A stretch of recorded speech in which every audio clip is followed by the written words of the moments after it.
What a difference a week makes. This is Old School from WhatTheBuck.net coming to you with our preview video for the Carolina Panthers game this week. We have the Panthers coming to Tampa Bay this week to face our Buccaneers, coming off of a loss to the Atlanta Falcons, where a lot of us felt like we had a chance to win that game there at the end, and that's not, just stating the obvious since we were, probably 16 inches away from it. But at the end of the day, we came away with a loss, and we have to rediscover what this team has, what it's made of. We have not been particularly good at home this year. I believe we're 2-2 at home after getting shellacked by New Orleans and Pittsburgh, putting up bad performances against both teams. Now we face the Carolina Panthers, sort of a perennial foe for us in the NFC South, and a team that we've had a rivalry with for quite some time. Now, Carolina's coming in bad shape, guys. I mean, they've got injuries across the board at the quarterback, the running back, the linebacker position. Every key player is in some sort of pain, including Ota on the line. This is a team that's struggling. They're 1-7. They've got Clausen coming in as the quarterback, and to be honest, I don't know how long he's going to last at the quarterback spot because he hasn't looked very good. Their double trouble don't exist anymore. You're going to see Goodson and apparently Sutton back there from time to time.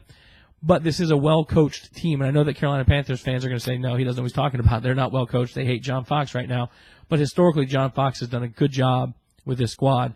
He has been able to get the guys to play hard and play pretty good ball. It's not always about what your record shows.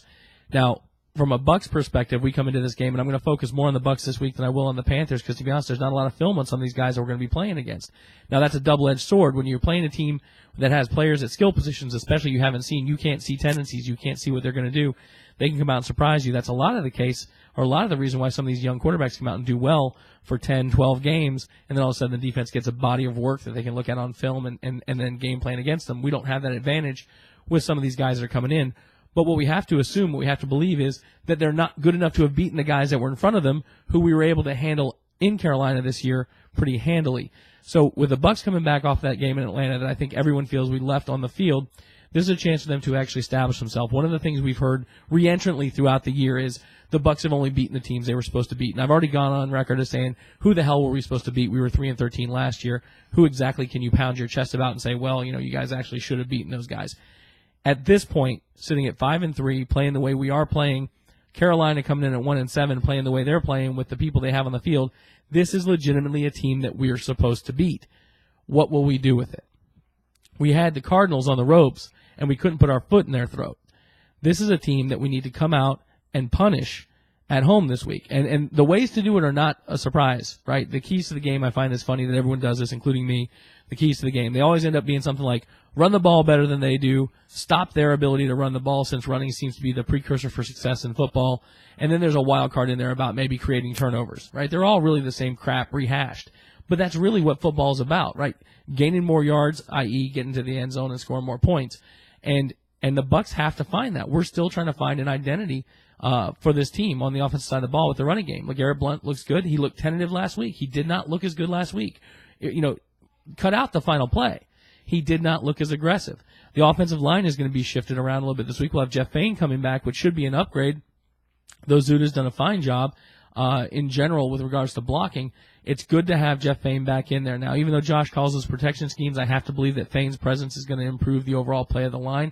And most specifically, when you were running inside, because he's going to be able to pair up with those guards a little bit better than maybe Zuta was able to do.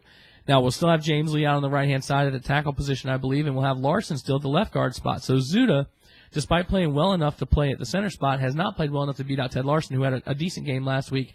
But in general, that offensive line did give up a number of free runners to hit Josh Freeman, including the one that caused the interception, which led to one of Atlanta's scores.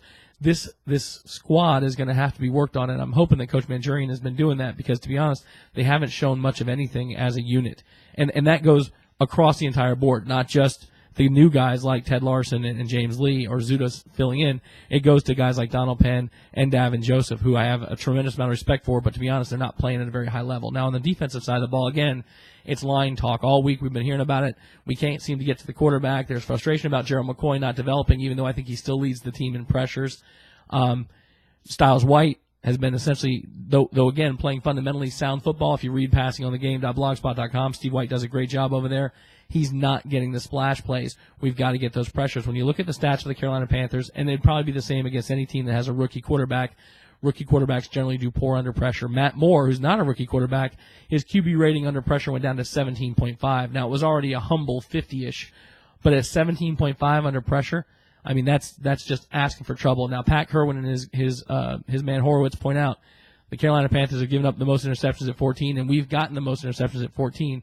This is a game where the game plan should be predictable. Stack the box, try and shut down whoever the fill-in running back is, force Clausen to throw the ball. He has not shown a desire to go long. Poor Steve Smith has not seen the opportunities he's had in the past.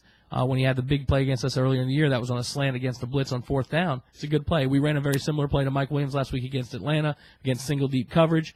Those things happen if you try and gamble. We should not have to gamble against this team. So my keys to the game, very much like the other people's keys to the game, we've got to try and run the ball. I'm hoping it's with LeGarrette, but to be honest, the way LeGarrette blocked last week, I don't know how he gets back on the field in that many opportunities. I hope the coaching staff doesn't try and be tricky again and say, well, I don't want you guys to realize that when I have LeGarrette in there, he's going to run the ball, so I'm going to screw you up by trying to pass with him back there because he's going to get Josh killed if they don't teach him how to pick up the blitz and listen to Josh, because there were a lot of times where I saw Josh actually pointing out the shift and LeGarrette not responding. Again, young guy, lack of experience, not an indictment of him. It's just a point that Cadillac Williams can get in there and get that done. Now, Cadillac can still run the ball. I know a lot of fans don't think he can, but he can. And this offensive line should just damn well block for whoever's back there. So, got to get that running game going to give Josh some opportunities. Josh is playing at a very high level. Even though he came out and said that last week was his worst game, he still played at a very high level, and I'm just excited as hell with what he's doing as well as what our wideouts are doing. I am concerned with the first play to Mike Williams, that nice quick, or it wasn't a quick slant, it was a deep dig that he dropped again. He's got to watch those drops because you don't want to catch that bug because he's playing at a high level. I don't know if Sammy Stroud's going to be back this week. I didn't check the injury reports, but hopefully he'll be back. And I know that Raheem says he wants to get Kellen Winslow involved some more. I know teams have been trying to shut him down. This Buccaneers offense really does have the making of something pretty exciting for Bucs fans. We've got to show that against a team like Carolina. I do think we're going to be able to do that. I think we're going to get in there and shut them down and give the fans something to cheer about this week. But this is going to be another one of those character tests. It's not just about going to a team like Atlanta in their facility and trying to get a win and playing hard, right? No moral victories, I get it, but damn it, they know they played a football game, and you saw the Ravens went in there and did the same thing. Now, you can't take and say because the Ravens game looked similar, we are a similar caliber to the Ravens. That's not the way it works. It's not formal logic. You're going to make fun of me of the tautology line again, where I say modus ponens. Look that up. It's a logic point. But what you've got to say is we can play good football. Now, what a good team does is when they play a bad team, they trounce them. They beat them into the ground. You do not play down to the level of your opposition. And that's what you have to be careful of. That's what Raheem's got to be careful of this week, getting the guys ready to play. And I think he's going to be able to do it. I think this team believes in it, and I'm hoping they're going to be able to pull it through. So I expect a victory. I'm thinking it's going to be somewhere around 27-10. We're going to have to see some guys step up from some shady performances, right? Geno Hayes has been mercurial this year. He's got to make sure he's more consistent. I don't know if Quincy's going to be able to go. If not, we'll see some more Dakota. But we've got to see these guys actually step up and be consistent. Hopefully our cornerbacks and safeties can take advantage of the young quarterback and get some turnovers, give our offense a short field, and we can get a victory, move up to 6 wins, and continue our approach. Thanks for listening to the video. Rate it up. Let me know what you think, and I will see you guys after the game.